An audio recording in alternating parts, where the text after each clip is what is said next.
Hey everyone, and how's it going? Welcome back to Dank Ferric, a Star Wars channel dedicated to everything about the galaxy far, far away. Now I realize I did go quiet here on YouTube for a couple of weeks, and that's because I very unexpectedly landed myself a new little puppy. A small little guy, about 5 months old now, and properly named Obi, for you guessed it, Obi-Wan Kenobi. But now, with my Jedi dog of an excuse far out of the way, let's dive into the content. Today, that content revolves around the Bad Batch, Clone Force 99, and their inhibitor chips. A big what if around it all. Now, let's get into it. Rex. Captain. It's been a while, boys. Where have you been, Rex? That's a long story. So first, a quick and brief recap. Some episodes back in the first half of the season of The Bad Batch, we saw Clone Force 99 end up on the world of Bracca, a ship graveyard, a planet many of you, or some of you might at least remember from Star Wars Jedi Fallen Order. It's a planet that we met the young Padawan Cal Kestis on, where he hid out in, falling in with the scrapper guilds and organizations to hide from the Empire. Anyways, now we see Captain Rex, the one and only, find his old comrades of the Bad Batch. He confronts them about Order 66, and he comes to learn that Clone Force 99 has not had their inhibitor chips deactivated or removed. Or rather that they just didn't go off when Order 66 was spoken by Palpatine. So with that, Rex guides them to Bracca, the ship graveyard world, and I'm sure you've seen the rest. Now with the recap out of the way, let's dive into this dark what if. Is it supposed to take this long? I'm not sure. I've never been on this end of it.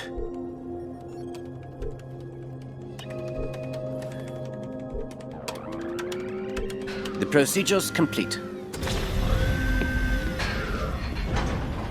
Here we are. The what if begins. What if Hunter and company did not get their inhibitor chips deactivated or destroyed on Bracca? Honestly, I believe it could have added some amazing flavor, tension, darkness, and depth to this series. So let's discuss it. Jumping to scene, we are in an old Republic Star Destroyer, just like the one that Ahsoka helped Rex in when the Chancellor originally called for Order 66.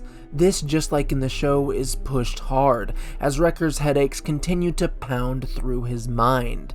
And like the show, he still snaps a moment too soon.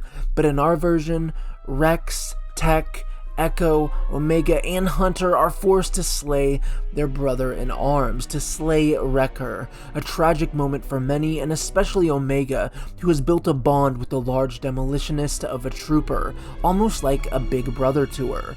This in itself would give the story heavy weight and gravity. It would show us the absolute seriousness of the chips and Order 66. And yes, I know with the current parameters, I don't think they would go this dark or this deep, but hey, I can imagine. Relax. This won't hurt a bit.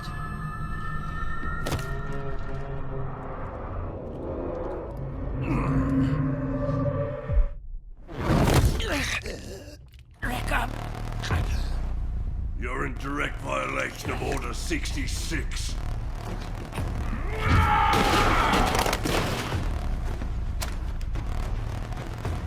Bracca?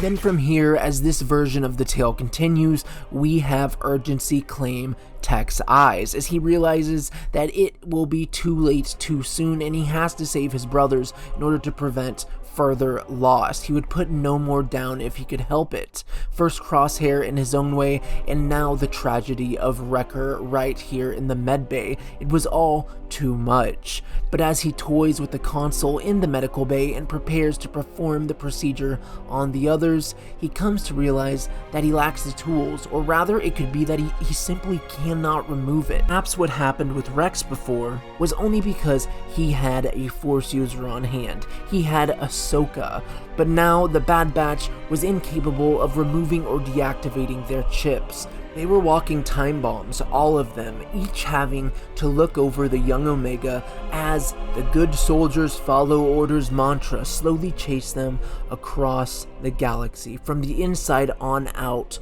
relentlessly. Now, this is where I open up the doors for our imaginations. Just think on it. Think about what this could have opened up for the entire show. While yes, the current Bad Batch is a fun ride, I feel that this version could give us some of the darker themes and elements felt in and around the rise of the Empire. The darker tones, rather.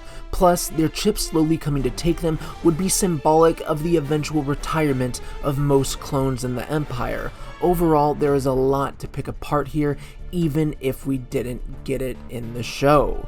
Just think, Clone Force 99 comes to learn that Omega is a Generation 1 clone after this whole catastrophe at the Star Destroyer medical bay. Unaltered in the sense of age is what they find out, and her mutation is her gender, and the connection to Boba Fett, just all of it, the mystery around her. Think of Hunter, Tech, and Echo working to figure out her grand mystery and find her a place to be safe, a family, somewhere to call home. Then eventually, as doom comes, as the chips begin to activate, Omega would have to say goodbye to them. She would have to see them wither away to the chip, or she could stop it. Perhaps so much so that eventually Omega must put them out of their misery with a blaster in the last seconds before they quote-unquote turn. Something that breeds sadness and tragedy, but something that is done out of the love for each of her friends of 99. She would do it because she never wanted to see them die and become the drones to the Imperial military that other troopers have. All mindless soldiers who latched onto orders, not sense, not emotion, not instinct. So no, she would want to help them die as the bold, free-thinking heroes of the Republic that they are and always had been before the inhibitor chips began to slowly eat away at them. And with them, the Bad Batch, at least the original Bad Batch, would perish. Now, as I said, I know this is pretty dark stuff, and it's probably not for everybody. Some people just want the feel-good adventure of the show, but then there's others who want the story, the depth, and the darkness of the period. But again, I say, just feel that depth that this version adds. The character, the plot, the gravity to the plot. However, you decide. What would make of such a version of the show, or rather, what would you make of it? As always, I'll check the comments and see what you guys say, but until next time, think on this, and remember, this is Dank Ferric signing off. May the Force be with you now and always.